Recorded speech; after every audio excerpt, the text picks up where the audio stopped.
Hello dear students, today we are going to start our new unit electric current. अभी तक हमने बात की है इलेक्ट्रोस्टैटिक्स के बारे में, जहाँ पे इलेक्ट्रिक चार्ज पार्टिकल्स जो थे वो स्टेशनरी मानते थे। स्टेशनरी का मतलब ये नहीं था कि वो चलते नहीं थे, जो उसका चलने का मतलब क्या था, they were transferring from one body to another body. वहाँ पे सिर्फ हम ट्रांसफर की बात करते थे कि एक जगह से चार्ज पार्टिकल्स निकलने के बाद या एक जगह पे चार्ज पार्टिकल्स के पहुंचने के बाद क्या इफेक्ट बनता है, वो अपने चारों तरफ कितना फोर्स लगाते हैं, कितने स्पेस के अंदर लगाते हैं, how much is the electric field intensity and in which direction they are applying force. ये हमने वहाँ पे स्टडी किया।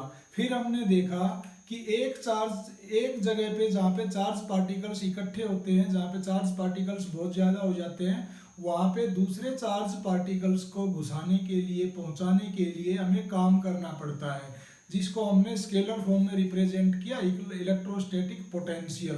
तो पोटेंशियल एक्चुअल में कहीं किसी जगह का पोटेंशियल बहुत ज़्यादा है तो वो रिप्रेजेंट करता है कि वहाँ पे चार्ज पार्टिकल्स जो है बहुत ज़्यादा हैं, they are densely compressed at that space, जिसकी वजह से और ज़्यादा वहाँ पे चार्ज पार्टिकल्स को घुसाना बड़ा ही मुश्किल है। We have to supply work. हाँ, इसका उल्टा अगर कहीं पे बहुत ज़्यादा चार्ज पार्टिकल्स हैं, जिसको हम टेक्निकली ये बोलते हैं देयर इज हाई पोटेंशियल, वहाँ से चार्ज पार्टिकल्स का निकलना बड़ा ही आसान है और हमें कोई काम नहीं करना पड़ेगा। चार्ज पार्टिकल्स को जैसे ही मौका मिलेगा, कहीं पे लो पोटेंशियल कोई जगह है तो वो हाई पोटेंशियल से लो पोटेंशियल की तरफ चलना शुरू कर देंगे, अगर उनके हिसाब से, उनके अकॉर्डिंग सुटेबल कंडीशन बनेगी। तो सुटेबल कंडीशन का मतलब है कि मान लिया यहाँ पे चार्ज पार्टिकल्स बहुत ज़्यादा है, हाई पोटेंशियल है, और यहाँ पे लो पोटेंशियल है, तो ये ऐसे अपने आप नहीं आएंगे, बीच में कोई मीडियम चाहिए, कोई कंडक्टिंग मीडियम चाहिए। तो कंडक्टिंग मीडियम क्या होता है, सॉलिड में क्या होता है, लिक्विड में, गैस में, क्या हम अभी बताएंगे कंडक्टिंग मीडियम का क्या मतलब है। तो हाई पोटेंशियल से लो पोटेंशियल पे चार्ज पार्टिकल जहाँ बहुत ज़्यादा भरे हुए हैं, कॉम्प्रेस्ड हैं, वहाँ से लो पोटेंशियल की तरफ वो इजीली आ जाएंगे अगर उनको एक मीडियम मिल जाए। तो ये बात भी हमने सीखी। फिर हमने एक थोड़ा सा ये चीज़ सीखा कि चार्ज पार्टिकल्स को स्टोर करके हम क्या कर सकते हैं, वहाँ पे एनर्जी को स्टोर कर सकते हैं। मतलब this is a energy in the form of electric energy, जो कि कैपेसिटर में मैंने लास्ट में बताया था। अब हम नया टॉपिक शुरू करते हैं, इलेक्ट्रिक करंट। तो ये अब क्या है कि हमने जहाँ पे एक जगह चार्ज पार्टिकल्स को स्टोर किया या ट्रांसफर किया, वहां जाने के बाद अगर चार्ज पार्टिकल्स रुकता नहीं है, स्टेशनरी नहीं है, स्टैटिक पोजीशन में नहीं है और वो चलना शुरू कर देता है, तो फिर वो इलेक्ट्रोस्टैटिक की कंडीशन नहीं बनेगी, फिर वो बन जाएगा इलेक्ट्रिक करंट। तो इलेक्ट्रिक करंट की बेसिक डेफिनेशन क्या है कि this is flow of charge per unit time. एक यूनिट टाइम में जितना ज़्यादा चार्ज फ्लो करेगा, समझो उतना ही ज़्यादा इलेक्ट्रिक करंट फ्लो करेगा। This is known as electric current. तो first of all electric current या करंट इलेक्ट्रिसिटी,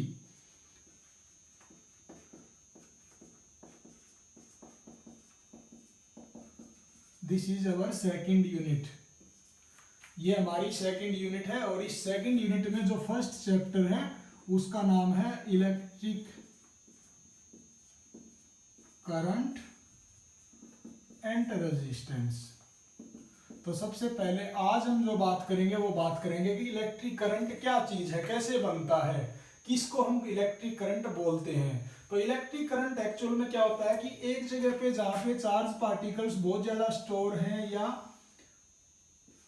डेंसली पैक्ड है, यहां से अगर चार्ज पार्टिकल्स को मुझे यहां भेजना है जहां की हमारा लोड है, मान लिया हेयर इज लोड, तो हम क्या करते हैं, इसको एक एग्जांपल से समझते हैं। जैसे साइकिल की चेन होती है, आप साइकिल की चेन से क्या करते हो, इधर से एनर्जी देते हो और पीछे वाले चक्के की तरफ ऐसे एनर्जी चली जाती है और फिर वो चेन ऐसे घूम के ऐसे आ जाती है, फिर वो ऐसे ही चले जाते हैं। और दूसरा इसी को कैसे समझ सकते हो, जैसे हमारे थर्मल प्लांट में कोयला होता है, कोयले को हम ट्रांसफर करते हैं टरबाइन के पास, सॉरी जहाँ पे भट्टी होती है वहां पे, ये कन्वेयर चेन होती है, ये चेन तो ऐसे ही घूमती रहती है, लेकिन कोयला इधर से छोड़ते हैं, वो कोयला इधर से जाएगा और इधर ड्रॉप हो जाएगा। तो इस तरीके से हम एक चीज को एक जगह से दूसरी जगह ट्रांसफर करते हैं। लेकिन ये ट्रांसफर कब हो सकता है, ये ट्रांसफर तभी हो सकता है जब यहाँ पे बहुत ज्यादा इलेक्ट्रॉन्स अगर प्रेजेंट रहेंगे या चार्ज पार्टिकल्स, दूसरी लैंग्वेज में बोले, ये चार्ज पार्टिकल्स जहाँ पे बहुत ज्यादा अवेलेबल रहते हैं उसका नाम होता है हाई पोटेंशियल। और हाई पोटेंशियल का मतलब इलेक्ट्रॉन से मत जोड़ना, आप सिंपल ये याद रखना जहां पे हाई चार्ज पार्टिकल्स प्रेजेंट। तो हाई पोटेंशियल से लो पोटेंशियल की तरफ जो ये चार्ज पार्टिकल्स चलते हैं ये इधर से जाएंगे ऐसे। ये लोड का मतलब क्या, जैसे हमारा फैन है, बल्ब है, कोई भी चीज है, हमारा इक्विपमेंट, ये मान लिया थर्मल प्लांट है, इधर से चलेंगे, इधर से ऐसे जाएंगे, मान लिया ये हमारा घर में पंखा लगा हुआ है, इसके अंदर से ये इलेक्ट्रॉन्स घूमेंगे और वापस फिर चले जाएंगे। आप बोलोगे सर वापस कहाँ जाते हैं, तो कभी भी आप याद रखना थर्मल प्लांट से मतलब बाहर से वायर आती है, दो वायर आती है, एक जाने के लिए एक आने के लिए। बैटरी से कभी भी हम आउटपुट देखते हैं तो दो उसके ऊपर इलेक्ट्रोड्स होते हैं, दो में से करंट आता है, हम तो ये बोलते हैं कि दोनों में से आ रहा है, एक्चुअल में क्या हो रहा है, एक में से आ रहा है दूसरे में से जा रहा है। तो दिस इज ए सोर्स, और इस सोर्स का एक ही काम है, ये हाई पोटेंशियल प्रोवाइड करता है। ये हमारा पावर प्लांट भी हो सकता है, जनरेटर भी हो सकता है, बैटरी भी हो सकती है। ये यहाँ से हमारे को हाई पोटेंशियल प्रोवाइड करता है और हाई पोटेंशियल से लो पोटेंशियल पे चार्ज पार्टिकल ऑटोमेटिकली ट्रांसफर होना शुरू हो जाते हैं। सिर्फ एक ही कंडीशन है कि ये अगर जो ये कन्वेयर बेल्ट या चेन हमने बोली है, ये एक ऐसी मटेरियल की बनी हो कि इसमें से आराम से चार्ज पार्टिकल्स चल सकें। ऐसा तो है नहीं कि अपने आप इधर से हवा में होते हुए आ जाएंगे, because air is a very bad conductor, उसकी जो कंडक्टिविटी है बहुत ही पुअर है, उसमें से चार्ज पार्टिकल्स अपने आप चल नहीं सकते। तो ये चलेंगे तभी जब इनको एक सुटेबल मटेरियल बनेगा, मिलेगा, मीडियम मिलेगा। तो first of all electric current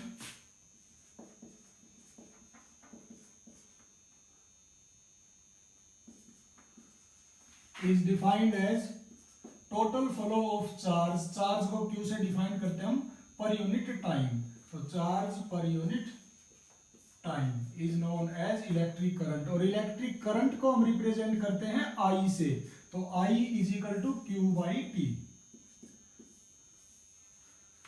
अब अगर इसकी डेफिनेशन बनानी है तो इसकी डेफिनेशन कैसे बना सकते हैं, current is defined as flow of charge per unit time. इसी को दूसरी लैंग्वेज में ऐसे ही बोल सकते हैं, this is rate of flow of charge. क्योंकि कोई भी चीज पर यूनिट टाइम का मतलब क्या रिप्रेजेंट करता है, रेट ऑफ। जैसे आपने बर्नौली इक्वेशन और वो सब 11th क्लास में स्टडी किया होगा, फ्लो ऑफ वाटर, उसको क्या बोलते थे, rate of flow of water. उसको डायरेक्ट ये लिखने की जरूरत नहीं थी कि मास फ्लो पर यूनिट टाइम, उसको डायरेक्ट भी आप ये बोल सकते हो रेट या फ्लो रेट। तो ऐसे ही rate of flow of charge को क्या बोलते हैं, इलेक्ट्रिक करंट बोलते हैं। और इसकी जो एसआई यूनिट है, इसकी एसआई यूनिट है एम्पेयर। आई की एसआई यूनिट है एम्पेयर। अब अगर 1 एम्पेयर को डिफाइन करना है तो 1 एम्पेयर क्या बन जाएगा, क्यू की जगह 1 कूलम और टाइम की ऐसा यूनिट सेकेंड। तो current is defined as 1 ampere if 1 coulomb charge is flowing in any circuit per unit time. एक सर्किट नई चीज आई है। सर्किट एक्चुअल में क्या है कि ये सोर्स से लेके लोड तक पूरा इसका एक ये जो अरेंजमेंट बना हुआ है, इसको हम सर्किट बोलते हैं। इसमें मान लिया एक ऐसी अरेंजमेंट बना दी कि इसको आप बंद भी कर सकते हो, चालू भी कर सकते हो, तो उसको हम क्या बोलेंगे, ये स्विच लगा दिया हमने। और भी इसके जरूरत के हिसाब से कहीं पे मान लिया हम कैपेसिटर लगा देंगे। तो ये सारे तो है components of the circuit, but this whole arrangement is known as circuit. तो सर्किट इज कंप्लीट अरेंजमेंट जिससे हमारा सोर्स से लेके लोड तक करंट का जो फ्लो होना है वो एक सर्किट होता है। इसी में अगर ये स्विच को हम ऐसे ओपन कर देंगे तो अब करंट फ्लो नहीं होगा। क्यों नहीं होगा, इधर से चार्ज पार्टिकल्स जाएं तोंगे लेकिन वापस नहीं आएंगे क्योंकि ये बीच में ब्रेक कर दिया। तो ये जो ब्रेकेज ऑफ सिस्टम है या जिसमें हम स्विच को ऐसे कर रखा है, इसको बोलते हैं ओपन सर्किट। और जब इसको क्लोज कर देंगे स्विच को तो वो बनेगा क्लोज्ड सर्किट। आपसे अगर कोई क्वेश्चन पूछ ले कि ओपन सर्किट में करंट फ्लो होगा या क्लोज सर्किट में, बच्चे कंफ्यूज हो जाते हैं कि ओपन मतलब सर्किट को खोल दिया अब चलेगा करंट, नहीं, इसका उल्टा, ओपन सर्किट का मतलब स्विच को ओपन कर दिया, ब्रेक कर दिया यहाँ पे सर्किट को, और स्विच इज ओपन, तो इस सिचुएशन में करंट फ्लो नहीं करेगा, नो फ्लो ऑफ करंट। इसका उल्टा क्लोज कर देंगे तो करंट स्टार्ट हो जाएगा, फ्लो विल स्टार्ट। तो ये आपने याद रखनी है। अब कई बार बच्चे कंफ्यूज हो जाते हैं कि चार्ज पार्टिकल्स तो इधर से जा रहे हैं, वापस नहीं आएंगे तो क्या हो जाएगा, आपने वापस में स्विच लगाया है, तो ऐसा है, इसको आप सिंपल ऐसे याद रख सकते हो, जैसे साइकिल का ये आगे वाला पैडल है जिसको आप घुमाते हो और पीछे लोड है, ठीक है, ऊपर से खिंचता हुआ असली है, टेंशन जो उसमें होती है, लेकिन अगर चेन नीचे से टूट जाएगी तो क्या वो घूमेगा, क्या वो काम करेगा? चेन भले ही पूरी टेंशन ऊपर से लगी रहती है, लेकिन टूटने से, नीचे के टूटने से भी सर्किट जो है ब्रेक हो जाता है और उससे फिर वो काम नहीं करता। तो सेम एज इट इज इसमें भी होता है कि जो दो वायर होती हैं, दोनों में से अगर एक भी वायर में ब्रेक कर देंगे, हम स्विच लगा के ओपन कर देंगे, तो करंट हमारा जो है फ्लो नहीं करेगा। अब नेक्स्ट बात ये होती है कि सोर्स से लेके लोड तक जो करंट फ्लो करता है, क्या सिर्फ वायर ही लगा सकते हैं और कुछ नहीं लगा सकते हैं? तो इसका जवाब ये है कि कुछ भी हो सकता है, सॉलिड भी हो सकता है, लिक्विड भी हो सकता है, गैस भी हो सकता है, सोर्स और लोड के बीच में, और उनके बीच में करंट फ्लो कर सकता है। लेकिन कुछ कंडीशंस हैं, जैसे सॉलिड है, सॉलिड सारे हैं, करंट फ्लो नहीं करवाते हैं। उसमें कुछ ऐसे हैं जो अच्छे कंडक्टर हैं, जैसे मेटल्स हैं, उनमें सब में करंट बड़ा अच्छे से फ्लो करता है। जैसे इंसुलेटर है, उनमें बिल्कुल भी करंट फ्लो नहीं करता, इसीलिए उनका नाम क्या है, इंसुलेटर है। सेमीकंडक्टर है, वो है तो सॉलिड, लेकिन वो मेटल और इंसुलेटर के बीच के हैं, कि वो एक स्पेसिफिक कंडीशन पे करंट फ्लो करवा भी सकते हैं और नहीं भी करवा सकते हैं। ऐसे ही अगर कोई लिक्विड है, सारे लिक्विड जरूरी नहीं है कि करंट फ्लो करवाएं, लेकिन बहुत सारे लिक्विड हैं जो करंट फ्लो करवाते हैं। जैसे वाटर है, उसमें आयंस टूट जाते हैं, जैसे नमक का घोल है, NaCl केमिस्ट्री में आप पढ़ते हो, H2SO4 है, ये सब क्या है, इनमें आयंस टूट जाते हैं, पॉजिटिव आयंस, नेगेटिव आयंस, जिसको आप कैटायंस और एनायंस बोलते हो। तो वो क्या करते हैं, वो चार्ज पार्टिकल्स बन जाते हैं, मतलब वो आयंस जो है, जैसे हम सॉलिड में मेटल के केस में आज तक याद रखते हैं कि एक इलेक्ट्रॉन दूसरा पॉजिटिव जो बच गया, तो ऐसे ही लिक्विड में भी होता है, कैटायंस और एनायंस, ये भी क्या है, ये भी चार्ज पार्टिकल्स हैं। ऐसे ही गैस के बारे में अगर बात की जाए तो गैस जनरली सारी की सारी क्या होती है, इंसुलेटर होती हैं, लेकिन एक स्पेसिफिक कंडीशन पे वो भी चार्ज पार्टिकल्स को चलवा सकती हैं अपने अंदर से, या उनमें से करंट फ्लो कर सकता है। वो कैसे, जैसे लास्ट टाइम एक बार मैंने बताया था कि जैसे एयर है, एयर का प्रेशर बहुत कम हो जाए, मतलब बहुत कम पार्टिकल्स बचते हैं, और उसके वो एयर जहाँ पे है वहाँ पे अगर बहुत ज़्यादा हाई पोटेंशियल जनरेट हो जाए, वो हाई पोटेंशियल क्या करेगा, उस एयर को तोड़ देगा, उसके इलेक्ट्रॉन्स को अपनी तरफ अट्रैक्ट कर लेगा, और बाकी जो बचेगा वो पॉजिटिव आयन बचेगा। तो एयर भी स्प्लिट हो जाती है इलेक्ट्रॉन और आयंस में। ऐसे गैसेस भी हैं, जैसे हमारे पास इलेक्ट्रिक ट्यूबलाइट होती है घर में, वो ट्यूबलाइट के अंदर भी गैस होती है, दोनों चैम्बर के, वो जो लंबी ट्यूबलाइट होती है, इधर से पॉजिटिव इधर से नेगेटिव, और बीच में इसमें क्या होता है, गैस भरी रहती है, और वो गैस क्या करती है, उसके अंदर आयंस और इलेक्ट्रॉन्स होते हैं, वो स्प्लिट रहते हैं, तो टूट जाते हैं जैसे हम अप्लाई करते हैं। तो गैस के अंदर भी चार्ज पार्टिकल्स के होने की वजह से, स्प्लिट हो जाने की वजह से करंट फ्लो कर सकता है। तो charge carrier in different material, अगर आपसे कोई क्वेश्चन 1 नंबर में पूछ ले कि सॉलिड में क्या है, लिक्विड में क्या है और गैस में क्या है, तो मैं एक बार आपको समराइज कर देता हूं।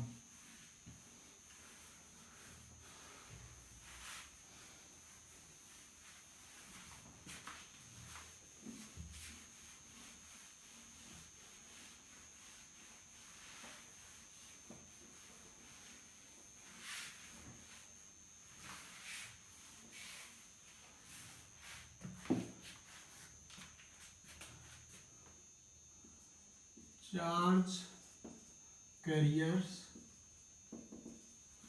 In different materials. सबसे पहले सॉलिड, सॉलिड जो है वो कंडक्टर भी हो सकता है, मतलब कुछ सॉलिड ऐसे हो सकते हैं जो कंडक्टिंग मटेरियल के हैं, जैसे मोस्टली मेटल्स हैं, आयरन, कॉपर, सिल्वर, ये सारे।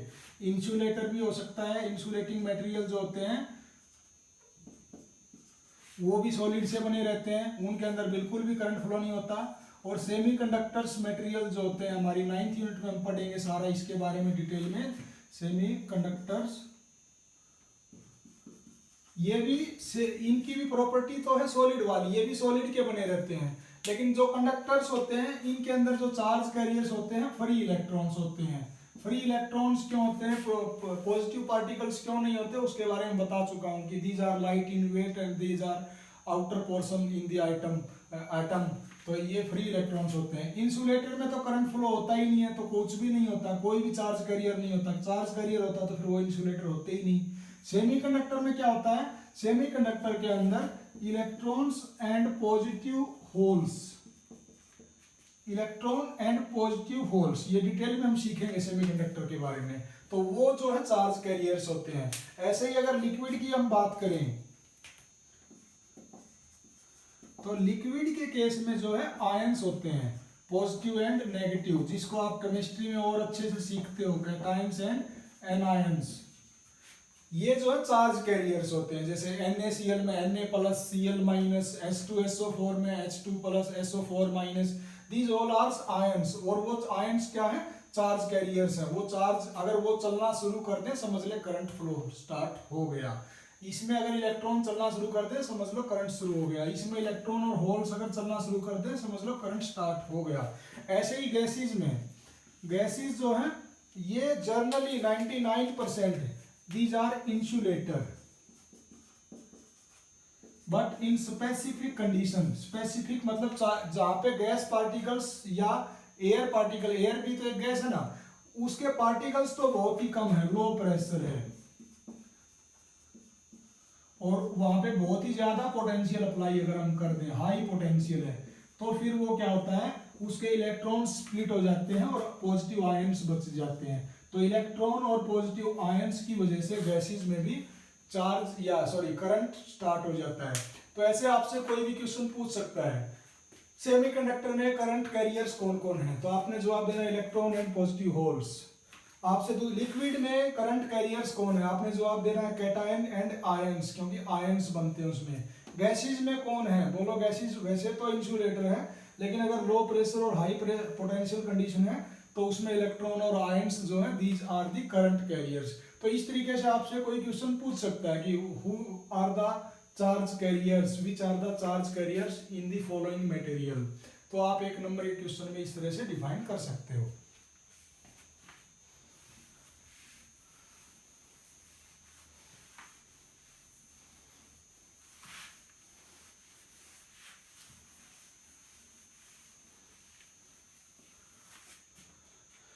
अब दूसरी बात ये है, तो ये बॉडी है,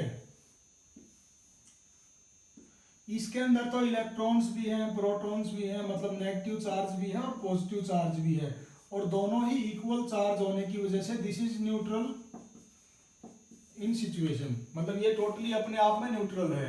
लेकिन इसमें अगर चार्ज, हम ये बोलते हैं कि करंट फ्लो स्टार्ट हो जाता है, तो वो करंट फ्लो क्यों स्टार्ट हो जाता है, ऐसा क्या करते हैं, तो हम इसके चारों तरफ, दोनों तरफ ये इलेक्ट्रिक फील्ड अप्लाई करते हैं। इलेक्ट्रिक फील्ड की मान लीजिए ये डायरेक्शन है, तो दिस इज पॉजिटिव डायरेक्शन, मतलब इधर पॉजिटिव ज्यादा है और इधर नेगेटिव। पॉजिटिव इलेक्ट्रिक फील्ड की यही डायरेक्शन होती है, पॉजिटिव टू नेगेटिव। तो इसके जो नेगेटिव पार्टिकल्स हैं वो इधर अट्रैक्ट हो जाएंगे और पॉजिटिव पार्टिकल्स इधर अट्रैक्ट हो जाएंगे। पॉजिटिव पार्टिकल्स और नेगेटिव पार्टिकल्स अलग अलग डायरेक्शन में, मतलब इलेक्ट्रॉन्स इधर चलना शुरू कर देंगे। तो ये जो बाहर से हम अरेंजमेंट लगाते हैं इस तरीके से, जो पहले यूनिफॉर्मली ऐसे ही रैंडमली डिस्ट्रीब्यूटेड थे, अब हमने एक अरेंजमेंट लगा दी। ये जो अरेंजमेंट लगाई है, इलेक्ट्रिक अरेंजमेंट लगाई है, और ये एक तरह की एनर्जी प्रोवाइड करते हैं इनको चलने के लिए, और इसको हम बोलते हैं इलेक्ट्रोमोटिव फोर्स। तो इलेक्ट्रोमोटिव फोर्स क्या है, ये एक ऐसे जर्नल कोई फोर्स नहीं कि किसी पार्टिकल के ऊपर फोर्स लगाएगा, ये एक्चुअल में एक तरह की एनर्जी है जो इनको चलने के लिए देगा। जो पार्टिकल्स करंट कैरियर्स हैं, इनको चलने के लिए जो एनर्जी देगा, उस एनर्जी को का नाम दिया गया है इलेक्ट्रोमोटिव फोर्स। तो इलेक्ट्रोमोटिव फोर्स क्या है, this is maximum potential difference when circuit is open. Technically इसको ऐसे रिप्रेजेंट करना है। इसका क्या मतलब है भाई, इधर पॉजिटिव मतलब बैटरी का मान लिया ये पॉजिटिव नोड, अब आपने यहाँ पे पॉजिटिव दे रखा है, यहाँ पे नेगेटिव दे रखा है, तो this is positive, this is negative. Battery का जो बड़ा वाला जो ये पोर्शन दिखाएंगे इसको हम पॉजिटिव समझना हर बार, और ये जो छोटे वाला है इसको आप समझना ये नेगेटिव है।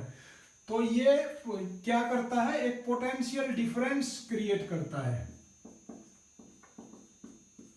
ये जो मैक्सिमम पोटेंशियल डिफरेंस कब होगा, जब बिल्कुल ये ओपन सर्किट होगा, इधर पॉजिटिव दे रखा है और इधर नेगेटिव दे रखा है, करंट चल नहीं रहा है, चलने से जस्ट पहले जो मैक्सिमम आप पोटेंशियल डिफरेंस अप्लाई करते हो उसको हम बोलते हैं इलेक्ट्रोमोटिव फोर्स। और उस इलेक्ट्रोमोटिव फोर्स का फिजिकल सिग्निफिकेंस क्या है, वो एक्चुअल में एक एनर्जी है which we provide them for the flow.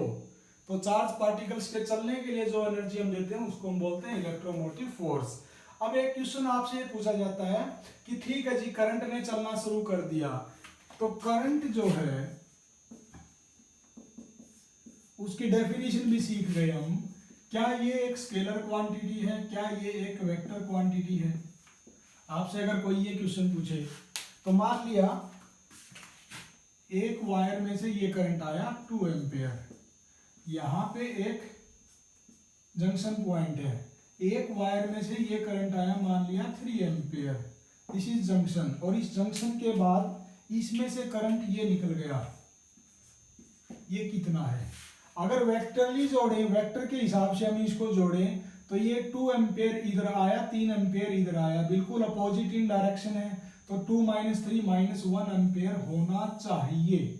लेकिन एक्चुअल में क्या हो रहा है, जब हमने इसको मेजर करके देखा, यहाँ पे एमीटर लगा के, एमीटर हम स्टडी करेंगे बाद में, which is a current measuring device, तो फिर यहाँ पे पाया कि यहाँ पे करंट जो है 5 एम्पियर है। तो अब आप ये क्वेश्चन पूछ सकते हो कि यहाँ पे हम करंट की डायरेक्शन की भी बात कर रहे हैं कि इधर तो इनवर्ड आ रहा है, इनवर्ड आ रहा है, आउटवर्ड जा रहा है। अगर ये वेक्टर क्वांटिटी नहीं है, स्केलर क्वांटिटी है, तो उसमें तो हम डायरेक्शन की बात करते ही नहीं है, उसमें तो कौन आ रहा है कौन जा रहा है उससे मतलब ही नहीं है। स्केलर में तो सिर्फ हम मैग्नीट्यूड की बात करते हैं, और वेक्टर में हम डायरेक्शन की बात करते हैं। तो यहाँ पे हम डायरेक्शन की तो बात करते हैं कि इनवर्ड को जोड़ लो और वो आउटवर्ड के बराबर होगा। मेजर करने के बाद ये पता चला, और उसके बाद ये फार्मूला बना दिया कि इनवर्ड करंट को जोड़ लो और वो आउटवर्ड के बराबर होगा। तो डायरेक्शन की तो हम बात करते हैं, लेकिन एक्चुअल में ये है स्केलर क्वांटिटी, इसमें डायरेक्शन की भी बात करते हैं, फिर भी ये है स्केलर क्वांटिटी, ना कि वेक्टर क्वांटिटी। क्यों नहीं है? क्योंकि इसमें जो वेक्टर एडिशन का रूल है वो फॉलो नहीं होता है, इसमें जो जनरल स्केलर क्वांटिटीज को जोड़ने का रूल है वो फॉलो होता है। तो आपसे ऐसे क्वेश्चन जरूर पूछ सकता है, वो आपको 1 साल बाद याद भी नहीं रहेगा कि सेकंड यूनिट में क्या स्टडी किया था। In physics what is that particular quantity, what is that physical quantity who has direction but not a vector quantity? ऐसे आपसे एक पहेली पूछेगा वो कि एक ऐसी फिजिकल क्वांटिटी का नाम बताओ जिसकी डायरेक्शन तो हम डिफाइन करते हैं लेकिन वो वेक्टर क्वांटिटी नहीं है, स्केलर क्वांटिटी है। तो उस वाहिद क्वांटिटी का नाम है इलेक्ट्रिक करंट। इलेक्ट्रिक करंट की डायरेक्शन इनवर्ड और आउटवर्ड आप डिफाइन करोगे हर बार, लेकिन वो है एक स्केलर क्वांटिटी। फिर भी आपसे क्वेश्चन अगर कोई पूछता है कि क्यों है, बिकॉज इसके अंदर जो वेक्टर एडिशन के लॉज हैं वो अप्लीकेबल नहीं होते, इसके अंदर जो जनरल मैथमेटिक्स के एडिशन के लॉ हैं वो अप्लीकेबल होते हैं। That's why electric current is scalar in nature but it has direction.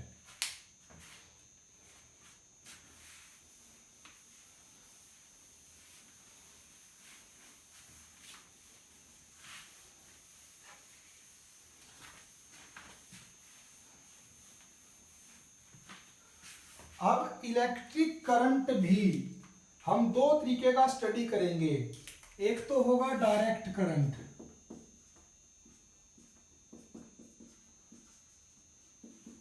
And second is alternating current.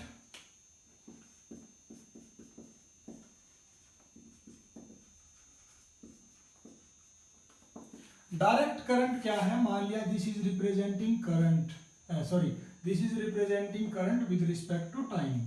तो अगर करंट का जो मैग्नीट्यूड है और जो डायरेक्शन है वो चेंज नहीं हो रही, लगातार ऐसे जा रहा है सेम मैग्नीट्यूड के साथ, that is known as direct current और डीसी। अल्टरनेटिंग करंट क्या है? अल्टरनेटिंग करंट में क्या होगा कि इसका जो मैग्नीट्यूड है करंट का दैट इज कंटिन्यूअसली वेरिंग। एक बार ऐसे बढ़ रहा है, फिर घटते घटते जीरो, फिर अपोजिट डायरेक्शन में मैक्सिमम, फिर जीरो, फिर पहले वाली डायरेक्शन में मैक्सिमम, फिर अपोजिट डायरेक्शन में फिर डिक्रीजिंग, फिर अपोजिट डायरेक्शन में मैक्सिमम।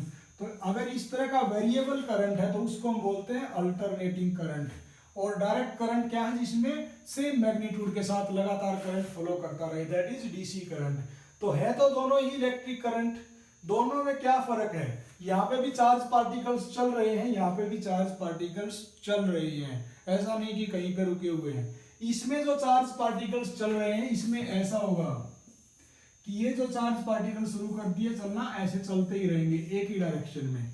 और इसमें कैसा होगा, इसमें ऐसा होगा, जो चार्ज पार्टिकल है ये इधर से इतना गया दूर, फिर वापस, फिर दूर, फिर वापस। इसको आप ऐसे समझ सकते हो जैसे एक पेंडुलम होता है, एक बार इधर गया, एक बार इधर गया। एक ये चार्ज, मेरा जो हाथ है ये रिप्रेजेंट करता है चार्ज पार्टिकल्स को, इधर गया, इधर गया। तो ये पेंडुलम के केस में क्या होता है, जब वो सेंटर पे होता है तो उस टाइम उसकी मैक्सिमम वेलोसिटी होती है, जब वो दोनों एंड पे होता है तो उस टाइम उसकी वेलोसिटी जो होती है मिनिमम होती है। तो जब ज्यादा वेलोसिटी मतलब ज्यादा flow of charge per unit time, उस टाइम ज्यादा करंट, तो ज्यादा पीक करंट, पीक करंट। एक बार सेम डायरेक्शन, एक बार opposite direction, same direction opposite direction. और जब वो दोनों किनारों पे होता है तो वो किनारों पे क्या होता है, जीरो, मतलब वहां पे वेलोसिटी जीरो। तो इस तरीके से जो फ्लक्चुएटिंग करंट होता है, एक बार जिसका magnitude maximum minimum maximum minimum, एक बार पॉजिटिव डायरेक्शन में मैक्सिमम, एक बार नेगेटिव डायरेक्शन में मैक्सिमम, और एक बीच में जीरो से होता हुआ, तो उसको बोलते हैं अल्टरनेटिंग करंट। तो कंफ्यूज नहीं होना आपको, डीसी करंट में भी चार्ज पार्टिकल्स चलते हैं, अल्टरनेटिंग करंट में भी चार्ज पार्टिकल्स चलते हैं। डीसी करंट में जो चार्ज पार्टिकल्स है वो कंटिन्यूअसली चलते रहते हैं, अल्टरनेटिंग करंट में चार्ज पार्टिकल्स चलते तो हैं लेकिन वो कंटिन्यूअसली एक ही डायरेक्शन में नहीं चलते रहते, वो ऐसे आगे पीछे ऐसे चलते रहते हैं। तो चार्ज पार्टिकल्स का चलना ही करंट है, बस आपको ये याद रखना है। अगर वो चल पड़े तो वो करंट जनरेट करेंगे। तो अल्टरनेटिंग करंट को हम और ज़्यादा अच्छे से स्टडी करेंगे नेक्स्ट 4th यूनिट में, जब हम पूरा इसको कैसे जनरेट करते हैं, व्हाट इज एसी जनरेटर, वहाँ हम सारी बातें करेंगे। तो इस यूनिट में मैक्सिमम हमारी जो बात होगी वो डीसी करंट को लेके ही होगी। तो अब हम शुरू करते हैं कि ये डीसी करंट में ऐसा क्या होता है, कैसे चलते हैं ये चार्ज पार्टिकल्स, क्यों चलते हैं।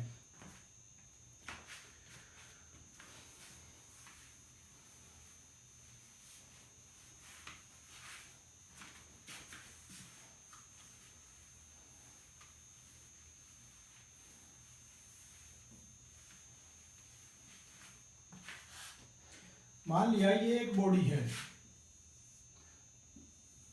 इसके अंदर बहुत सारे इलेक्ट्रॉन्स हैं।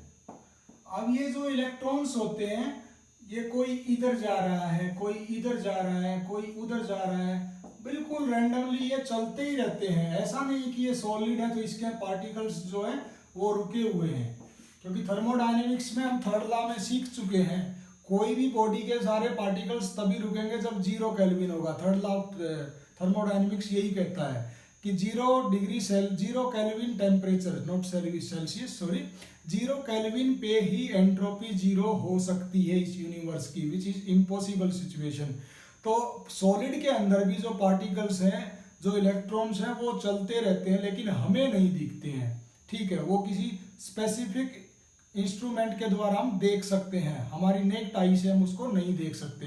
तो ये जो इलेक्ट्रॉन्स है ये रैंडमली चलते रहते हैं, कोई इधर गया कोई उधर गया, और ये बहुत ज्यादा होते हैं, 10⁻22 10⁻29, बहुत ज्यादा नंबर्स होता है इनका।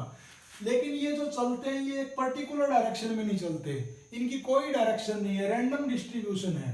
तो ये जो रैंडम डिस्ट्रीब्यूशन ऑफ इलेक्ट्रॉन्स है, this is known as thermal velocity of electron, thermal velocity of electron. अब हम क्या करते हैं, इसके ऊपर पोटेंशियल अप्लाई कर देते हैं। This is high potential positive and this is low potential negative. अब अगर हम ऐसा कर देंगे, इलेक्ट्रिक फील्ड को अगर हम इसके ऊपर अप्लाई कर देंगे तो ये इलेक्ट्रिक फील्ड क्या करेगा, इसके ऊपर फोर्स लगाएगा, और अगर ये इसके ऊपर फोर्स लगाएगा तो फोर्स की वैल्यू क्या होगी, Q इंटू ई। अब ये फोर्स तो क्या करेगा, इसको अपनी डायरेक्शन में चलाने की कोशिश करेगा। देखो ये इलेक्ट्रिक फील्ड की डायरेक्शन तो उधर है, लेकिन इलेक्ट्रॉन के ऊपर फोर्स क्या लगेगा, इलेक्ट्रॉन तो नेगेटिव चार्ज पार्टिकल्स होते हैं, तो वो तो पॉजिटिव की तरफ अट्रैक्ट होते हैं, तो इनके ऊपर ऐसे लगेगा, इसके ऊपर भी क्यू ई फोर्स, इसके ऊपर भी क्यू ई फोर्स, इसके ऊपर भी क्यू ई फोर्स, इसके ऊपर भी, सबके ऊपर ऐसे लगेगा फोर्स, सबके ऊपर, सबके ऊपर ऐसे क्यू ई, और इनकी रिजल्टेंट वेलोसिटी निकाल लेंगे हम लोग। वो जो रिजल्टेंट वेलोसिटी आएगी इन सब की मिला के, इसकी अपनी आएगी, इसकी अपनी आएगी, इसकी अपनी आएगी, तो जैसे हम एक एक दो तीन की मैं निकाल के दिखा देता हूं। This is resultant velocity, this is resultant velocity, this is resultant velocity. तो पहले जो पार्टिकल इधर जा रहा था अब इधर जाना शुरू हो गया, पहले जो इधर जा रहा था इधर जाना शुरू हो गया, तो थोड़ा थोड़ा कंट्रीब्यूशन सबका हो गया, और ये थोड़ा थोड़ा कंट्रीब्यूशन मिला के जो सारे पार्टिकल्स इधर से उधर चलना शुरू करेंगे उसको हम बोलते हैं ड्रिफ्ट वेलोसिटी। और ड्रिफ्ट वेलोसिटी को और अच्छे से समझने के लिए इसका जो हिंदी में वर्ड मतलब है वो है खिसकना। जैसे एक रो में बहुत सारे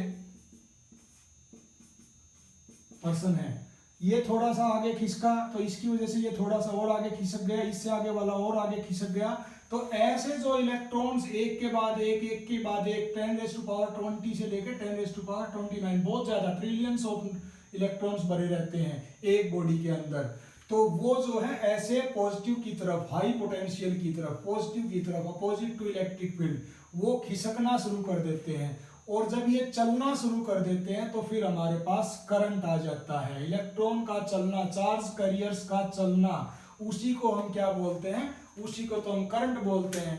तो अब एक बात ध्यान देने की ये है कि करंट फ्लो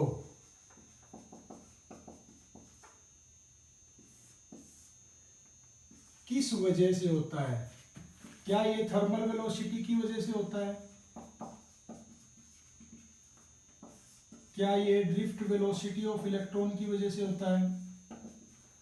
तो थर्मल वेलोसिटी क्या थी, जब तक ये अप्लाई नहीं किया था, ये ब्लू इनका रैंडम था डिस्ट्रीब्यूशन, और इनकी नेट रिजल्टेंट वेलोसिटी थी 0, तो ये थर्मल वेलोसिटी की वजह से नहीं होता, ये होता है ड्रिफ्ट वेलोसिटी की वजह से, सिर्फ और सिर्फ ड्रिफ्ट वेलोसिटी की वजह से।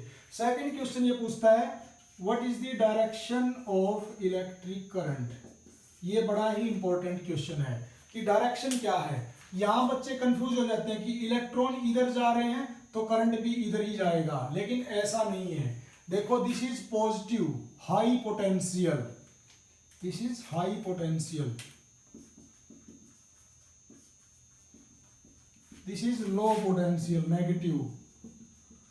और सबसे पहले वेरी बिगिनिंग जब पता ही नहीं था कि करंट क्यों फ्लो हो रहा है, लेकिन ये पता था कि ये हाई पोटेंशियल है पॉजिटिव, ये लो पोटेंशियल है, तो उस टाइम पे ये मान लिया गया कि जैसे पानी है हाई पोटेंशियल से लो पोटेंशियल, हाई पोटेंशियल मतलब ज्यादा ऊंची हाइट से कम, ऊपर पहाड़ी से नीचे की तरफ आता है, ऊपर पहाड़ी पे क्या पोटेंशियल ज्यादा है, नीचे पोटेंशियल कम है, पानी ऊपर से नीचे फ्लो करता है, एयर है हाई प्रेशर से लो प्रेशर की तरफ फ्लो करती है। हर चीज पे ये था कि भाई हर चीज हाई पोटेंशियल से लो पोटेंशियल की तरफ फ्लो करती है, तो जरूर करंट भी जो है हाई पोटेंशियल से लो पोटेंशियल की तरफ फ्लो करता होगा।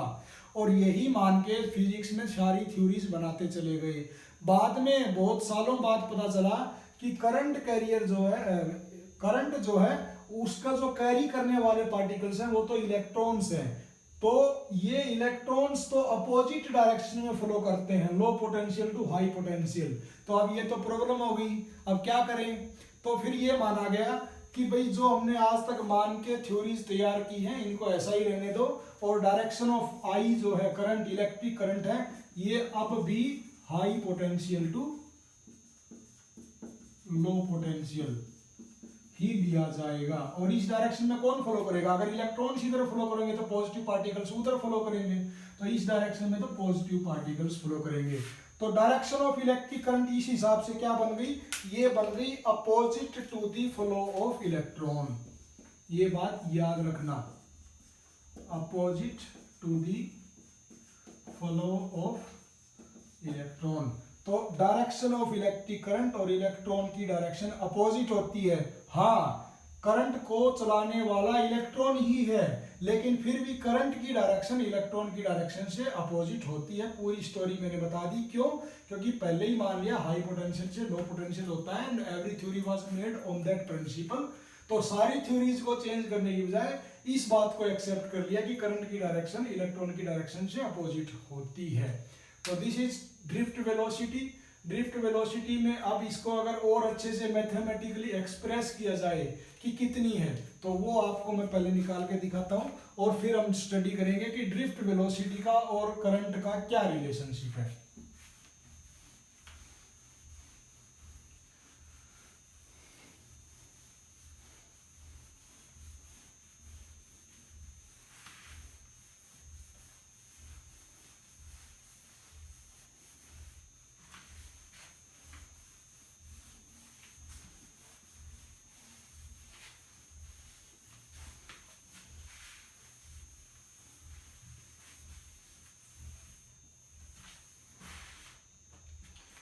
मान लिया दिस इज ए बॉडी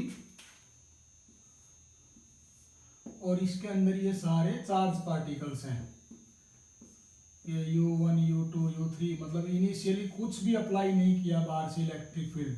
तो ये रैंडमली कोई इधर जा रहा है, कोई उधर जा रहा है, कोई ऊपर जा रहा है, कोई नीचे जा रहा है। तो ड्रिफ्ट वेलोसिटी निकालनी है। ड्रिफ्ट वेलोसिटी एक्चुअल में क्या है? This is the average velocity after applying the electric field. Electric field apply करने के बाद जो इनकी एवरेज वेलोसिटी है। तो मान लिया इसके अंदर n नंबर ऑफ बहुत सारे इलेक्ट्रॉन्स या चार्ज पार्टिकल्स हैं और सब की जो इनिशियल वेलोसिटी है मान लिया U1 U2 U3 U4 ऐसे UN। ये क्या है? जब कुछ भी अप्लाई नहीं था, सिर्फ अपने आप ये चल रहे थे, तो उसको बोलते हैं थर्मल वेलोसिटी। या जब तक कुछ भी अप्लाई नहीं किया, इनिशियल वेलोसिटी इन सब पार्टिकल्स की, ये थर्मल वेलोसिटी या इनिशियल वेलोसिटी। जब इसके ऊपर इलेक्ट्रिक फील्ड अप्लाई कर देते हैं, मान लिया this is positive this is negative, फिर ये सारे चलना शुरू कर देते हैं इस डायरेक्शन में। तो उस टाइम पे इनकी जो फाइनल वेलोसिटी है मान लिया वो है v1 v2 v3 vn, final velocity of all, इन सब की। तो ड्रिफ्ट वेलोसिटी क्या होगी? ड्रिफ्ट वेलोसिटी क्या है? इन सब की एवरेज है जो फाइनल वेलोसिटी है v1 plus v2 plus v3 vn divided by n। अगर ये सारे n है नंबर ऑफ पार्टिकल्स हैं, तो this is the average velocity of all the particles, that is known as drift velocity. अब इसको कैसे निकाले? मान लिया एक की फाइनल वेलोसिटी निकालनी है, तो हमने फिजिक्स में सीखा है v is equal to u plus a t. v is equal to u plus a t, ये क्या रिप्रेजेंट करता है? Final velocity is equal to initial velocity plus acceleration into time. अब ये u क्या है? Initial velocity, u1 u2 u3 thermal velocity है। ये तो सबकी नेट जो है जीरो हो जाएगी, मतलब कोई रिजल्टेंट नहीं आ रहा है। तो u1 प्लस u2 प्लस ऐसे un तक, ये तो सबकी जो है जीरो है। ठीक है। एक्सीलरेशन क्या है? एक्सीलरेशन क्या होता है? हमें पता है कि force is equal to mass into acceleration होता है। तो एक्सीलरेशन क्या हो जाएगा? Force upon mass. फोर्स क्या है? फोर्स है इन चार्ज पार्टिकल के ऊपर जो इस इलेक्ट्रिक फील्ड की वजह से फोर्स लगता है।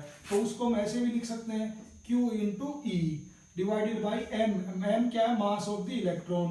तो Q भी मुझे क्या लेना चाहिए? Charge of the electron. तो ई डिवाइडेड बाई एम। ये एक्सीलरेशन तो सबका सेम होगा क्योंकि सबके ऊपर चार्ज सेम है, सबका मास भी सेम है, और इलेक्ट्रिक फील्ड एक्सटर्नली जो हमने अप्लाई किया है वो भी सेम किया है। तो एक ही वैल्यू तो सबके लिए सेम रखते जाएंगे। अब टी क्या है? टी है टाइम पीरियड। किसका? किस चीज का टाइम पीरियड? ये वो टाइम पीरियड है जो फोर्स लगने का, मतलब जैसे एक इलेक्ट्रॉन यहाँ से चला, बीच में एक आइटम आ गया, इसके साथ टकरा जाएगा, फिर इसको टकराने के बाद ये रिफ्लेक्ट होगा, फिर दूसरी डायरेक्शन में चलेगा, या फिर टकरा गया, फिर तीसरी डायरेक्शन में चलेगा, फिर यहाँ टकरा गया, फिर इधर चलेगा।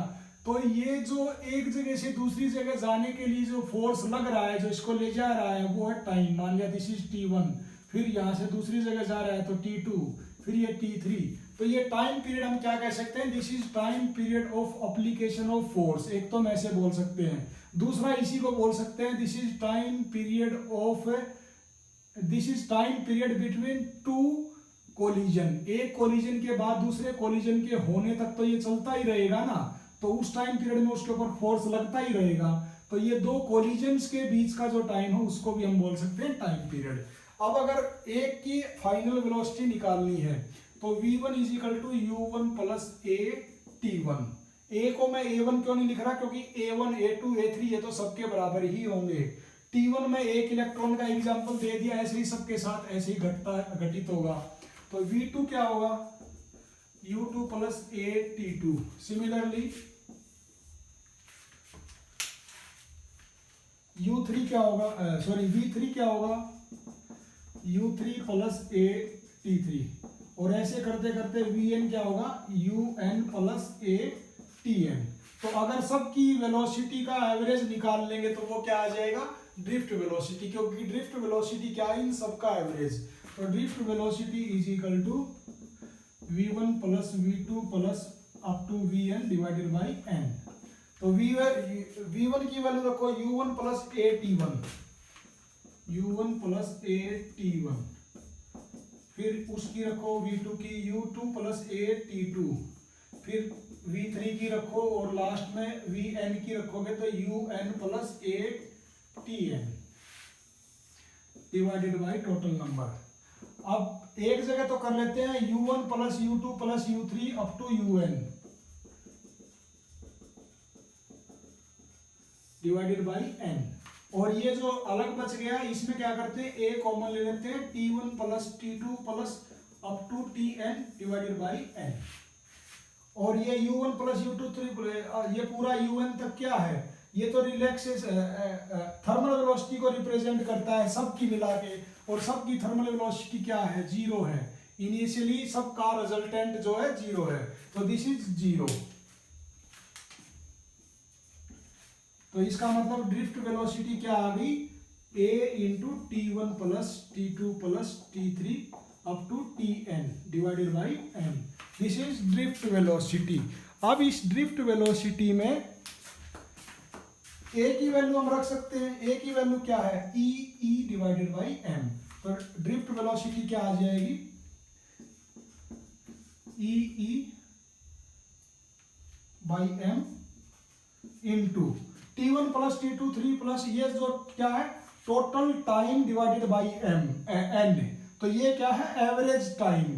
तो t1 क्या है, relaxation time of one electron, t2 क्या है, relaxation time of second electron. तो सबको जोड़ के अगर n से डिवाइड कर देंगे तो वो बन जाएगा एवरेज रिलैक्सेशन टाइम, जिसको हम रिप्रेजेंट करते हैं टाउ से, where tau is t1 plus t2 plus up to tn divided by n। This is average relaxation time. और ये एवरेज रिलैक्सेशन टाइम क्या रिप्रेजेंट करता है भाई, एक इलेक्ट्रॉन यहां से शुरू होने के बाद दूसरे कोलिजन तक जब तक नहीं टकराता किसी आइटम के साथ, वो कितने टाइम तक चलता है, उस टाइम पीरियड के दौरान उसके ऊपर फोर्स लगता रहेगा, वो उस टाइम को रिप्रेजेंट करता है। और ये रिलैक्सेशन टाइम किसी का ज्यादा भी हो जाए किसी का कम, t1 t2, तो ये वो एवरेज टाइम है जो हम ये मान रहे हैं कि हर इलेक्ट्रॉन एक कोलिजन और दूसरे कोलिजन के बीच जितने टाइम तक चलता रहेगा वो उसका एवरेज रिलैक्सेशन टाइम है। तो ये एवरेज रिलैक्सेशन टाइम क्या है, this is time period between two collision.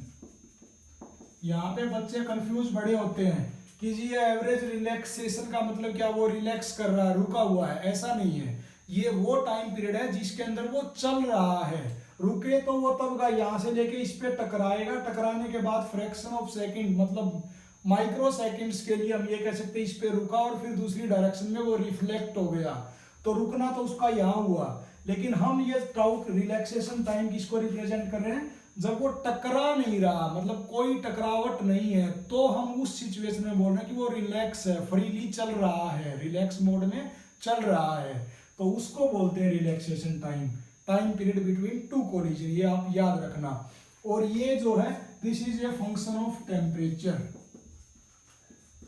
इसकी वजह से अभी डिस्कस करेंगे हम रेजिस्टेंस में, लेकिन मैं थोड़ा बता देता हूं कि ये जो रिलैक्सेशन टाइम है ये टेम्परेचर का फंक्शन होता है। अगर इसको हम गर्म कर देंगे तो ये पार्टिकल्स जल्दी जल्दी चलने लग जाएंगे, जल्दी जल्दी अगर चलेंगे तो जल्दी जल्दी टकराएंगे एक दूसरे से, तो ये जो कोलिजन के बीच का टाइम है वो घट जाएगा। और अगर इसको ठंडा कर देंगे तो आराम से चलेंगे, आराम से चलेंगे तो कोलिजन देर से होगा, मतलब ये T2 या T1 या T3 ये जो है बढ़ जाएगा।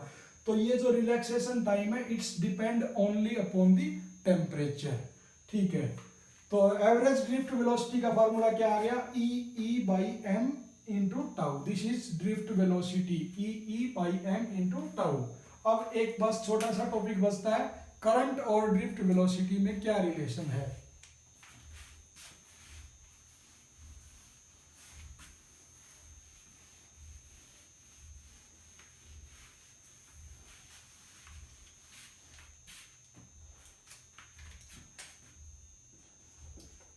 relation between current and drift velocity।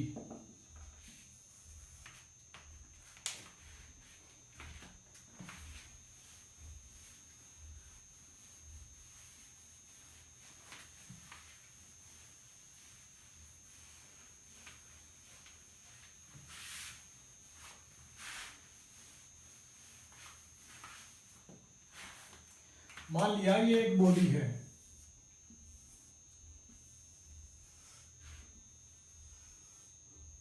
इसके ऊपर ये इलेक्ट्रिक फील्ड अप्लाई किया, ये पॉजिटिव ये नेगेटिव इस साइड,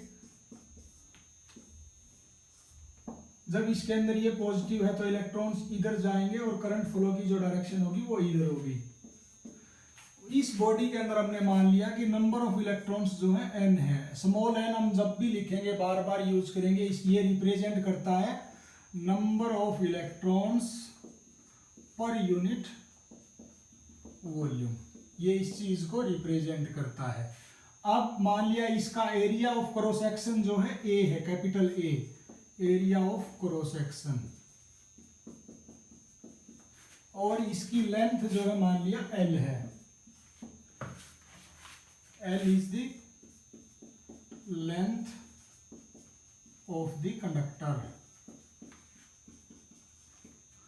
अब अगर करंट निकालना है, करंट क्या होता है, charge per unit time T। तो पहले तो चार्ज क्या है, ये चीज क्या है, पहले तो हम ये सीखते हैं। अब अगर नंबर ऑफ इलेक्ट्रॉन्स n है पर यूनिट वॉल्यूम, तो पूरे वॉल्यूम में टोटल नंबर ऑफ इलेक्ट्रॉन्स कितने हो जाएंगे, टोटल नंबर ऑफ इलेक्ट्रॉन्स, पहले हम चार्ज निकालेंगे, टोटल नंबर ऑफ इलेक्ट्रॉन्स कितने हो जाएंगे, number of electrons per unit volume into में वॉल्यूम, वॉल्यूम कैसे निकाल सकते हैं, एरिया इनटू लेंथ, तो n इंटू AL, ये कितना बन गया, टोटल नंबर ऑफ इलेक्ट्रॉन्स बन गए। अब टोटल चार्ज कितना हो जाएगा, हमें पता है एक इलेक्ट्रॉन के ऊपर जो चार्ज है वो स्मॉल e है, और टोटल चार्ज क्या हो जाएगा, total number of electrons into charge एक इलेक्ट्रॉन का, तो ये बन गया टोटल Q की वैल्यू आ गई है NaLe। अब यहाँ पे टाइम और निकालना है हमें, टाइम कैसे निकाल सकते हैं, टाइम हम डायरेक्ट ऐसे निकाल सकते हैं कि हमें पता है velocity is equal to distance या डिस्प्लेसमेंट जिसको आप बोलते हो पर यूनिट टाइम। तो टाइम क्या हो सकता है यहां से, डिस्टेंस अपॉन वेलोसिटी। अब एक इलेक्ट्रॉन को कहां से लेके कहां तक रास्ता कवर करना है, इधर से लेके इधर तक, तो टोटल लेंथ कितनी होगी L। और वेलोसिटी क्या है, वेलोसिटी जो जिस वेलोसिटी की वजह से करंट फ्लो करता है उसका क्या नाम है, drift velocity of the electron, तो दिस इज Vd। तो टाइम क्या हो जाएगा L/Vd। अब Q भी आ गया हमारे पास यहाँ पे, और टी भी आ गया, दोनों वैल्यूज को पुट कर देते हैं यहाँ पे, करंट की वैल्यू आ जाएगी। तो ये है n a l e divided by, इसकी जगह एल बाई वी डी, तो ये इधर आके बन जाएगा, वी डी तो ऊपर चला जाएगा और एल से एल कट जाएगा, तो ये बन जाएगा n e a v d. तो हम क्या कह सकते हैं यहाँ से, I is equal to NEA VD. This is the relationship between current and drift velocity, which is very important. where drift velocity is, अभी निकाली हमने, E by m into tau, ये ड्रिफ्ट वेलोसिटी है और ड्रिफ्ट वेलोसिटी और current में ये relation है। So today we stop it here, thank you.